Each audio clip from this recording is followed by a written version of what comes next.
Welcome back to another episode of FinTech Walkabout. I'm Will, where we're deep diving into interesting stories around interesting people and interesting businesses. Today, joined by Alexia, co-founder of your Juno. Alexia, it'd be great to get a quick introduction from yourself. Yeah, thank you for having me. I'm super excited to be here. Likewise. I am the founder of a company called Your Juno, which is a financial education and community app focused on women and non-binary people. I think the best way to think about it is sort of Duolingo for finance. Okay, that's the second Duolingo reference in 2 podcast episodes. They've just nailed Trend everything. came in So with Duolingo for green banking and now Duolingo for... That's great. So you've done all sorts, marketing, financial analytics, ops all over the world, Paris, Hong Kong, Melbourne, London. Talk to us, what's the story? Yeah, I don't know why I've ended up in this situation, but I think from my upbringing, I did a lot of traveling with my parents, and so I've just discovered this passion for understanding different types of cultures. And so when I was deciding where to study, where to work, the number one factor was always geography. It wasn't so much what I was doing, it was more where I was doing it. And so I found myself following a more traditional career path at the beginning, so working in consulting for PwC and McKinsey, but always making sure that it's in different parts of the world, which is why you're seeing the Hong Kong, LA, Melbourne, now London, and it's really been a driving force. Oof. I lived in Australia for 6 years, which was way longer than intended, but I think they've really nailed the right balance between focusing on academics and sort of cerebral energy and physical energy in your body. And I think in Europe we can get that wrong. Sometimes we don't move. A long way of saying you've had more fun than Australia. Yeah, basically. So the path to founder then, how did you make that transition from corporate life to founder life? Yes, I was working at PwC when I started Juno, and it really started when all of the markets came crashing down during COVID. What I noticed is that the sort of conversations between my female friends and my male friends were fundamentally so different. And I just had a real sense of FOMO because all of my guy friends had WhatsApp groups where they were talking about investments, and somehow women were never included in those conversations. So my sister and I decided to start a sort of newsletter that we were going to share with our friends and just explain what the basics of finance are. So it really didn't start out as a business. It started out as a sort of passion project that I was doing on the side. What we noticed is that people were picking it up very quickly, and there was a huge amount of appetite for it. So from there, we decided there's something bigger to be done. We did sort of 3 or 4 months of juggling both a full-time job and building Juno, which was a nightmare, but COVID meant no social life, so did make it a bit easier. And then after raising our pre-seed round, transitioned into becoming sort of full-time founder. Cool. We'll talk about the kind of product and target market and investment journey eventually, but what's that mentally for you, the transition from corporate to startup founder? How's that? Yeah, I think the hardest thing is sort of the self-motivation that you have to find, especially before you hire your first employee. Once you have an employee, you have to do your job, and you have to do it well because you've got someone that's dependent on you. It's quite similar to having a boss. I think the relationship between being a boss and having a boss is someone else is in the equation. The first few months when it's just you, yourself, and your laptop, that's complicated. I think I didn't have a TikTok account back then, and I'm really happy that was the case. Really easy to get lost in the ether. But no, we felt the same things, I think. And obviously you started this with your sister. We have Building Safe Family business and my mum's company, but having the 2 other co-founders when we started AppTap was, it was incredible. It was that, why aren't you working? I'm working. Constant pressure, right, for someone else, for you to be getting your Did shit you go done. full-time straight away? Or? Yeah, so we came straight out of university, basically. Started the business, floundering around in, various lecture halls and things, as we were finishing at Imperial, and then, just... found some friends and family money. Imperial had sponsored Isa and Nadal's entrepreneurs visas, and that then was our trigger to say, well, hey, maybe we're onto something here. Why not just pull on the thread and see what happens. And that's how we kind of started to evolve the business. So no corporate experience, straight into startups. No corporate experience. So that whole having a boss, being a boss thing is complete unknown to me. Yeah. So still figuring out the being a boss thing, slowly but surely. It's kind of. But what's it been like starting a business with your sister? That must be. I get that question a lot, and it's always just the reactions to this are very different. Sometimes it's like, oh, I would love to do this, but 90% of the time it's like, I would never do this with my sibling. But my sister and I have always had the dream of starting a company together. So it's something that already when we were 7 years old, we had these plans for a dolphin park, and it was always something that we wanted to do. And there's no workplace politics. The relationship that I have with Margot is so raw that it just allows us to bypass any type of, walking on eggshells when you're giving feedback or making sure that you're being, encouraging with your words. No, if I don't like something, I just tell her this is shit, and she doesn't take it badly, She knows when I'm hungry and gives me a bar of cereal, and she knows that I'm being, when you say this is shit, she's like... so it's just easy. It's really, really easy. And I think that has sort of permeated as well in the relationships that we have as a team. Sort of my sister and I being super casual with one another and very, very honest and direct just means that this is kind of how the team is picking up the dynamics as well. I would recommend it, but I mean... Yeah. I'd love to start a business with my brother, Mike, if you're ever, for some reason, watching these, why not? Do you feel like that relationship bleeds out then, or are you able to kind of draw that line, and where does it, how do you stop being overly casual with team members when you can put things to bed with your sister at the end of the day versus with the team there are some eggshells? That is a good question. So I think one of the biggest the biggest moments in my own career as a founder, I think, has been getting executive coaching and really learning from someone who's been there before how to build the right dynamics with your employees. Being super young, being a woman, I've always had this problem of sort of the likability factor. I want to be a friend. I want you to really like me as a person and not just be your boss. And the problem is that can lead to just not the right type of culture in the workplace. So learning how to, I guess, take a distance away from people you're working with and putting up those work boundaries has been really quite complicated, but something that I'm working on. You're not the only founder friend to talk about exec coaching. I think it's really important. Amazing, honestly. Finding a good coach is hard, but when you do find one, incredible. We've just finished Barclays Rise Growth Academy program. Cool. And that awesome. Was, same thing, 10 weeks of just intensive, you get a course essentially for the week, and at the end of the week, a touch point with a mentor who's just been there, done that. And having that back and forth was incredible. So nice another plug, why not? But FinTech, notoriously, what's the word I'm looking for? Congested, let's say, at the moment, and maybe moving forward. Financial literacy, obviously a pretty hot topic, financial well-being during cost of living. What's the big problem you're solving for? You kind of touched on it in your intro, but if you could give us a kind of deeper dive into... Yeah, I think it's the FinTech industry is booming and has been for a while now, but the problem is that the underlying foundations of it are so broken.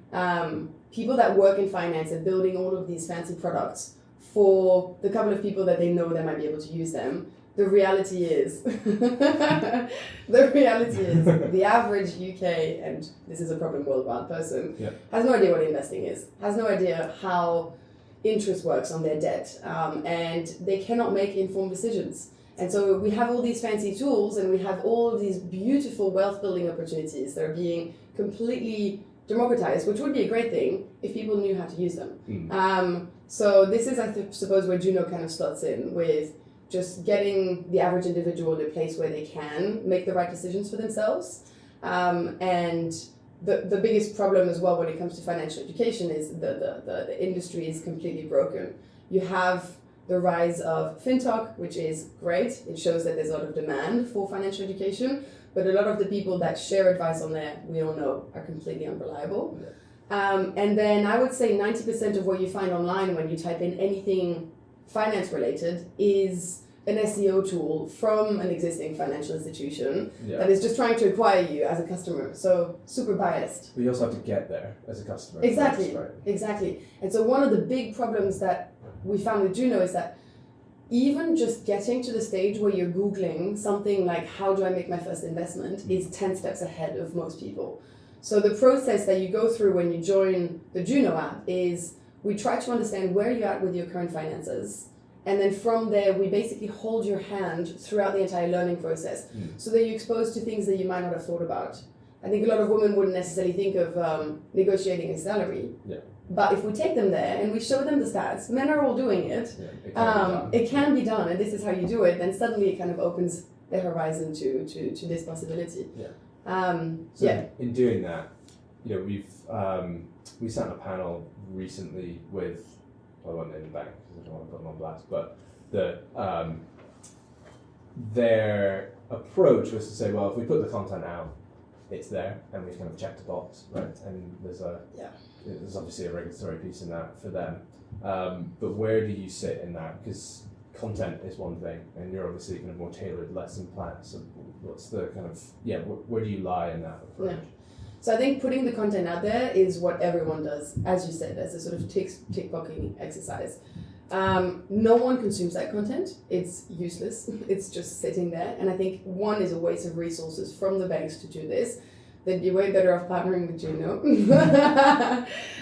But also it's completely useless for the end consumer because they are alienated by that type of content. Yeah. And they also don't trust the financial institutions. So one of the big pieces for Juno was, how can we create content that's engaging? And that was one of the early decisions with Margot when we decided, do we want to go B2B or do we want to go direct to consumer? And what type of brand do we want to build? Do we want to build financial education for financial institutions, which means it would have to be pretty bland and pretty standardized? Yeah. Or do we really want to build a brand around the topic of finance, making it cool, making it something that is easily consumable? And so the entire product has really been built with this idea of branding, and the UX and the UI is very gamified, very bite-sized. That's where your Duolingo of money comes. Exactly. And what we're seeing now is that the lowest lesson completion rate, so the lessons that are performing the least well, are still at over 90%. So when people start a Juno lesson, they finish it. Nice. And I think it's because it's sprinkled with a lot of humor and a lot of just relatable content. So how does that feed into the actions that people need to take? Yeah. The education is obviously the foundation, but then the next step. Yeah, so our learning and doing happens at very different times. Yeah. At the moment, what we have in the Juno app is quite basic, I would say, which is at the end of each lesson, you will get a sort of to-do that you have to implement in your own time. And so we sort of collect all of them. Exactly, homework. We don't like to call it that because people have a very sort of PTSD relationship with it. But they have an action item, let's call it that way, that they have to do. And so we collect it and we basically summarize them, tell them how long it's going to take, add it to your calendar, trying to hold them accountable in that way. But that's obviously V1. It means we know when people take action because they tick it off their to-do list. So we're able to see what's happening on the back of the content. But what we're loving at the moment is the idea of actually rewarding users for taking action. So I can't say too much about it, but I think there's sort of learn to earn models, play to earn models, etc. And I think where we want to take Juno is in a place where you would earn avocados. It is for us. You have to pick one thing always. So where you would... Is that what they feed you when you're... Well, we wanted to reclaim the avocado because all of our generation has been told that we're poor because we're eating too much avocado on toast. So we're like, no, we want to reclaim it. You can have your avocado. So you're earning avocados, and then by taking actions, you would be able to claim those avocados against rewards or even getting paid. Cool. And that could be something like contributing to your emergency fund. So, getting paid and getting rewarded for making the right decisions. Avocados equal freedom. Exactly. So the tagline, wealth equals freedom. I was at a conference somewhat recently, actually tail end of last year, and the person on stage, who was probably twice my age, was talking about what financial freedom means for our generation and younger.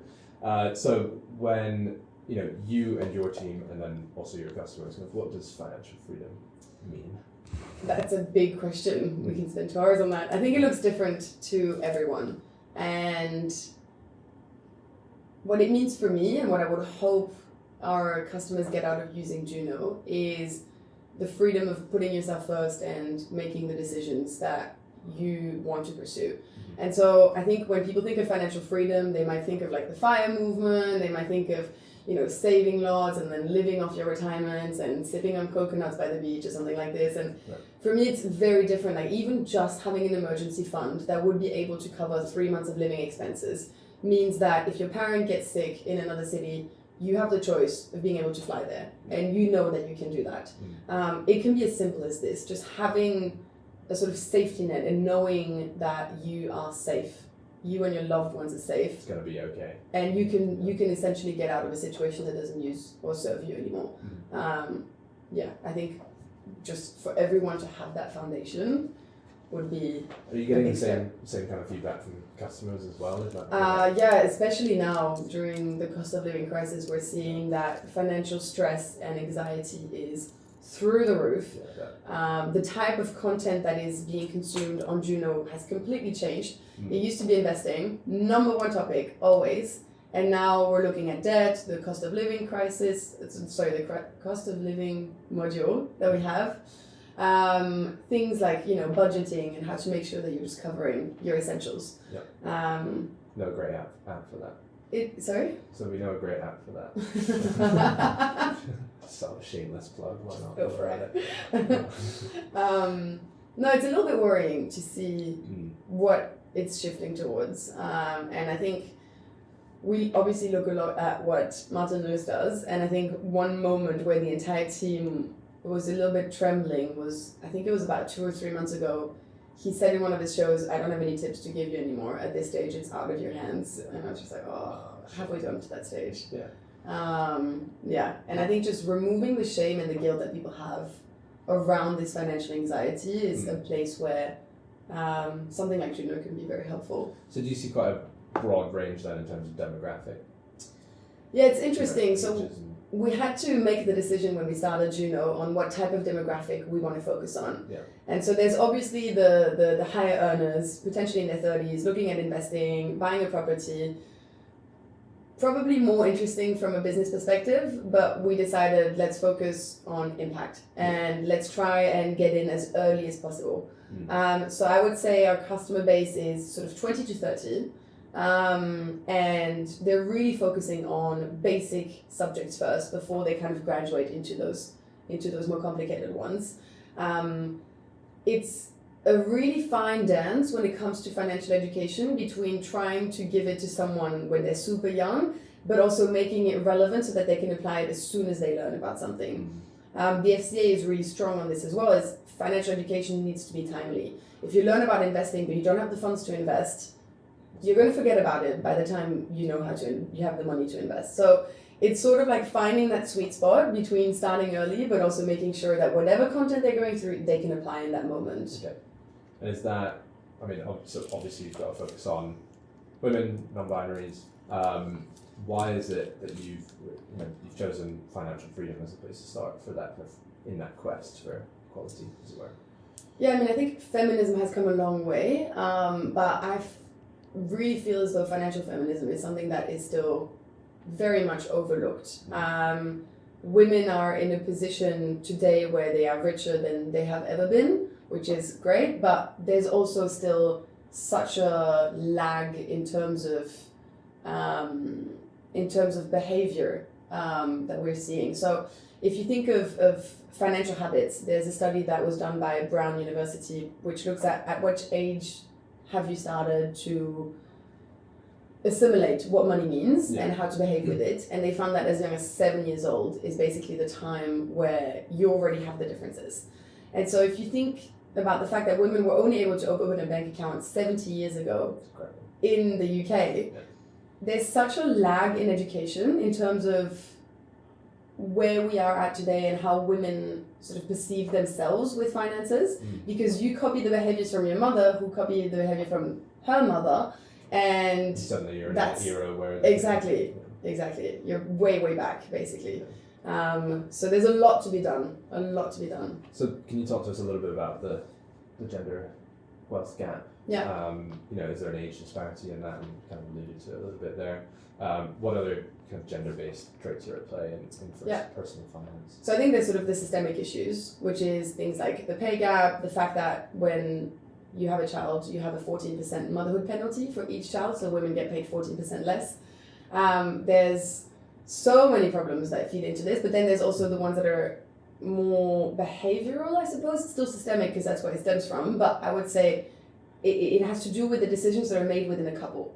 Obviously, super heteronormative, what we're touching on now, but if we're looking at men and women couples, oftentimes when you get to the age where you want to have children, you need some form of help at home, whether that is putting your kids in childcare, which is super expensive, or agreeing that one of you has to stay back. And so because men are in a position where oftentimes their careers are growing quicker than women's, then they are also the ones in the couple that are being favored. And so oftentimes the women stay at home and have to take care of children. And I think there's a quote, I can't remember who said it, I think it was Tony Tones who said, behind every wealthy man, there is women's unpaid labor. Because there is the woman at home taking care of most of the household duties. And so that gap basically just broadens and broadens and broadens. The problem is that divorce rates are as high as they've ever been. Yeah. So if that gap broadens and broadens, and suddenly there's a rupture, meaning that the woman who is now dependent on her husband for a lot of the financial decisions finds herself alone. Yeah. And it's just heartbreaking to see that that's still the case today. But by the time women get to pension, retiring and sort of tapping into their pensions, they've got depending on the study, 1/5 or 1/4 of what men have. So it's just something that accumulates over time. Yeah, compounds. Exactly. Yeah. Exactly. So what's obviously we had a pretty hefty financial scare during COVID, lockdowns, and now with cost of living crisis. Have you seen any of that shift or change over the last? Yeah. So the COVID has been the one and only COVID. It's like an old person saying COVID has been really bad for women's financial empowerment because by being back home, unfortunately, the household labor is still predominantly done by women, and they're trying to juggle that and their jobs working from home, and it's just the best route for burnout. I think it's really set women back a lot, and we're seeing that the funding for women-founded startups is going back. There's just a lot of different areas where, unfortunately, it's not moving in the right direction. Yeah. So you were on a podcast somewhat recently, Elevate Her. You talked about the gender pay gap kind of being tip of the iceberg. What is the kind of meat of it? What's the body of that? Yeah. So the gender pay gap gets talked about a lot because I think it's an easy stat to fall back on, and it's something that is black and white that you can just see. Yeah. But what I mentioned before, sort of the huge behavioral body that sits underneath this is what is a lot higher to point towards. So I think it was Starling that did a piece of research that I thought was fascinating and really kind of triggered the idea for Juno as well.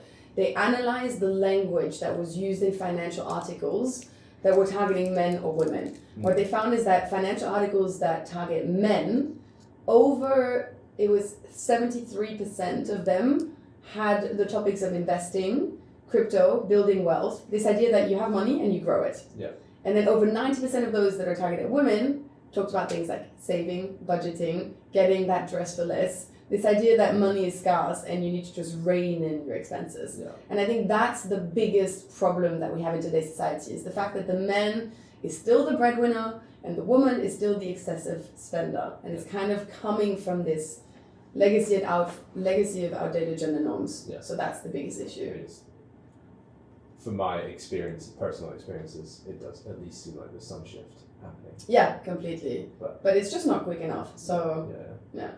Okay, you've got obviously a growing community at your Juno as well. It seems like a great place for people to interact. Like, how much of this is being discussed on that page? How important is it to have that kind of community feature? Yeah. Community was immediately what we started with Juno. So even when we just did the email chain that we sent out to friends, the first type of message that we received back is, can I know who else is doing this course so that I can talk to them about money? Because money is such a taboo in society that there's no place that you can have those conversations in a safe way. We wanted Juno to be a blend between top-down education and bottom-up. We don't want it to just be me telling you what to do with your money or a financial advisor. We wanted everyone to learn together. And so by having both the lessons created by experts and a place where people can talk and learn from one another, that really kind of complements each other really well. So we speak to big banks fairly, really regularly. And there is, you've mentioned it, a regulatory push to incentivize financial education across kind of everyone, broad spectrum. But do you think it's actually in the best interests of financial services, financial institutions to be kind of educating consumers? Would they become less dependent per se on a bank because they're more in tune with their money?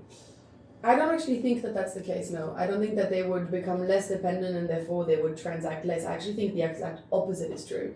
An informed customer will be someone who potentially decides to start investing and making those decisions, will be someone who, might take out debt to be able to pursue a business goal of theirs or something like this. I think there's a lot of cross-selling that happens if you educate your customers and you're able to give them more services and give them more products that would serve their needs. The standard customer who just has a savings account, pretty uninteresting for a financial institution. So I really see an alignment of incentives between educating the customer and making sure that financial institutions get the most out of them. Oh, that's what the consumer duty is all about. Yeah. Right. So kind of expanding financial institutions' remit to support customers, hopefully. Where is that line in terms of like a duty of care versus it's good for business? There's presumably a gap in there somewhere, but where do you draw the line in terms of consumer responsibility or bank's responsibility to customers? I mean, it's tricky. If we go after the FCA regulation, so I mean, they have only just introduced consumer duty, right? And so that will come into effect, I think, as of mid of next year, and they've already had to find how they're going to implement it and find those strategies. But I think the interesting point is that for the first time, financial institutions are actually sort of mandated to put the consumer first and to make sure that consumers have a wealth of information that is timely. Again, this factor of sort of timeliness comes in before selling them a product. I think it's super important, and I think every financial institution should have been doing this before it was even mandated by the FCA. But obviously, the world is not. So what is it that they're missing that they can't, fill that gap that you've come into? So I personally think finance is something that is intrinsically quite boring to the average individual. It's true, and I think money is such an emotionally loaded topic. There's so much intergenerational trauma, there's so much guilt, so much shame. You think of money, and if you're not wealthy, which is most people, that is something that you don't like, that you stress about. So for financial institutions to create content and to be able to educate their consumers, they would have to find a way to make this content engaging, and that's really not that easy. And then I also think there's just a huge misalignment of incentives. Someone who's trying to sell you products, also being the person that is like the voice of trust and of reason, it kind of clashes. On the topic of aligned incentives, you spoke at the very beginning about taking investment, raising money.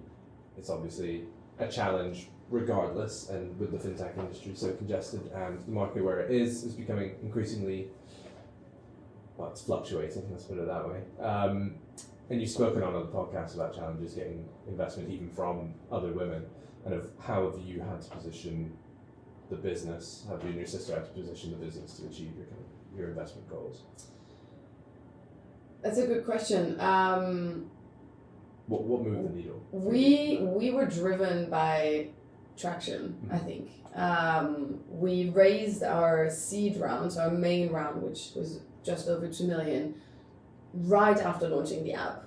And so we knew with Margot that female founders typically are more scrutinized on the numbers than male founders.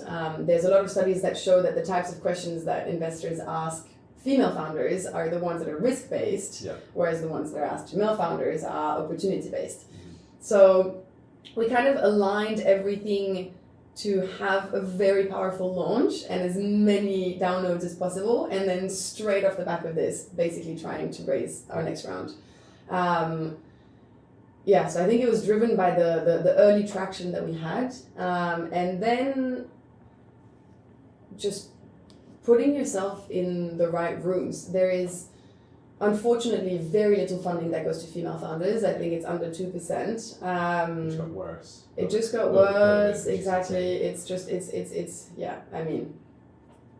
so much to say about this, but you'd think that it would be almost impossible as a female founder to raise funding, but there are a lot of people that also know this stat and that want to help you. So by finding the people that are going to champion you, and you find them quite easily. If you're a young woman trying to start a company, you'll find people that really, really, really want to help you. And they're willing to go the extra mile. They're going to be the first yes. They're going to be building your confidence in the early stages. Find them and then just latch onto them, because they're going to be the ones driving you up. How do you separate the wheat from the chaff in that? Because obviously there are the people who want to hop on the bandwagon for as long as you're successful versus those who are really willing to kind of push from the ground up. I think when you're just starting off, there's not a lot of people that want to hop on the bandwagon because you have nothing. So people that believe in you when it's just 2 or 3 of you, you don't have a product, you don't have anything, they're probably the ones that you... Good eggs. Exactly, they're the good eggs. Yeah. Because we've had some of that. Those challenges of people, when things are good, are very much on board. When things aren't so good, suddenly they're not answering phone calls, not answering emails. So, I think that kind of spans across all founders, across all industries, by the sounds of it. If you had to give like a top tip to other female founders, what would be your... A top tip. It's so hard to give a tip to female founders because the system is broken. So I want to just not say that it's women's fault or that giving them a tip to try and change their behaviors. But more of a hack then, I guess. For me, it was really just... So before we would take calls with VCs, my sister and I would always say this thing to each other, which is channel your inner Chad.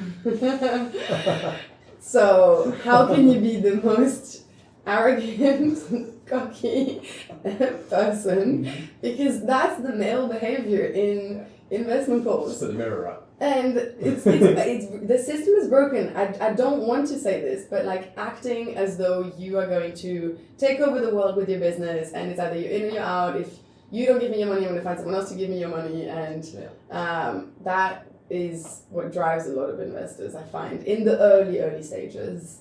Just don't go like full Theranos. No. No. But I think a lot of women, and again, I don't want to be too sort of gender specific here, but we have a lot of limiting beliefs which have been passed on through us from just education, society, just constantly telling us that we're too much. And so working on those limiting beliefs and really backing yourself is super, super important. Can you speak to some of those? Perhaps I'm conscious of the time, but what are some of the reasons that women have told you, what are the reasons they're shying away from the fact that we've obviously got the systemic things that you've touched on, but from a more kind of individual perspective? From a more individual perspective, I can speak about my own experience. Sure. I think it's, you just don't, I personally didn't see big enough.